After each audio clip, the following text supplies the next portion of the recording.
Three Notch Weekly preview. The Dukes head to Charlottesville. JMU, we've touched on it. We had two guests on. Awesome stuff from them. You can check it out on our YouTube or just rewind and listen back on the podcast. But they take on UVA, a struggling Cavaliers team, head coached by Tony Elliott. I believe in his last 11 games, they only have 3 wins.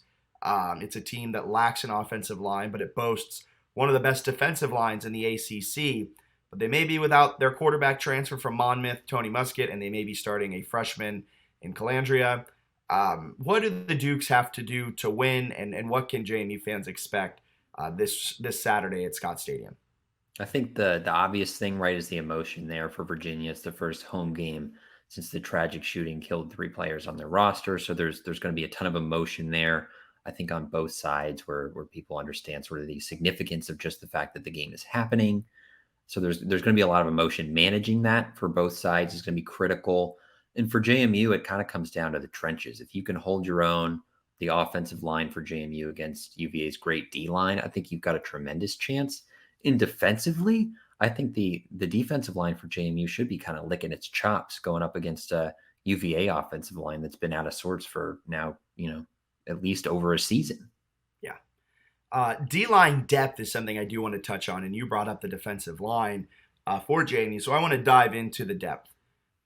Abi Nwabaku Akonji. Mm-hmm. It appears, I don't think we officially heard what he did, but it appeared that he potentially tore his ACL, maybe Achilles, maybe something else.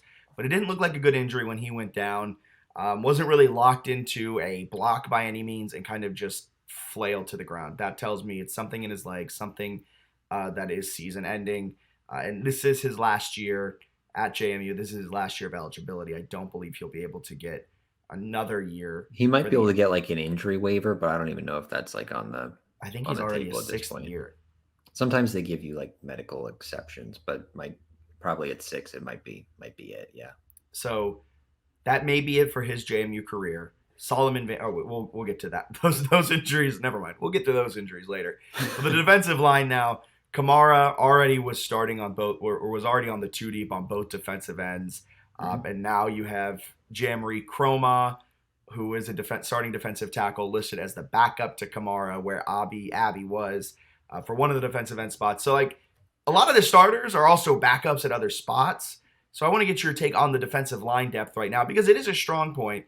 That 2 deep still looks really good. Yeah. But the 3 deep and the 4 deep are looking a little sketchy. I thought Amar Thomas would get on the 2 deep this week as the backup for Kamara. I think he's a redshirt freshman that I know they're high on. Kind of expected him to break in, so a little surprised that you had Chroma at both spots. Signetti was asked about this by Noah at the DNR in his like weekly presser, and he was pretty short and was just like, we trust the guys that we have there. Probably a concern. Maybe not a huge concern this week, but I would definitely be concerned a little later in the season, especially, last game of the year, Coastal Carolina can sling it around. App State's got a decent offense, right? You got Georgia Southern that cooked them a little bit. So does App State have a good offense?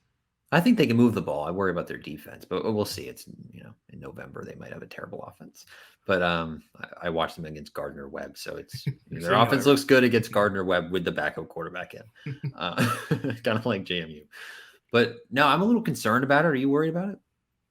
Yeah, 100%. I was already a little worried about it when we were boasting about JMU's amazing defensive line all offseason. And then the 2 deep comes out, and for one of the defensive end spots, the backup is the starting defensive end on the other side. In theory, you might be able to get Carpenter and Bush as your nose guard and defensive tackle now, which may be able to bump Chroma out into backing up Kamara more often, or even Jalen Green more often. You can kind of get that rotation. So I feel fine with that, assuming you can do that with Carpenter and Bush. I'm not 100% sure. But what worries me is any type of potential injury, even like a rolled ankle and you miss a quarter while you're getting it retaped, all of a sudden the middle of your defensive line can get shredded. So that worries me. The depth is 100% an issue. But the starters, I still feel very confident in. If there is no injuries, then they should do what they need to do against UVA.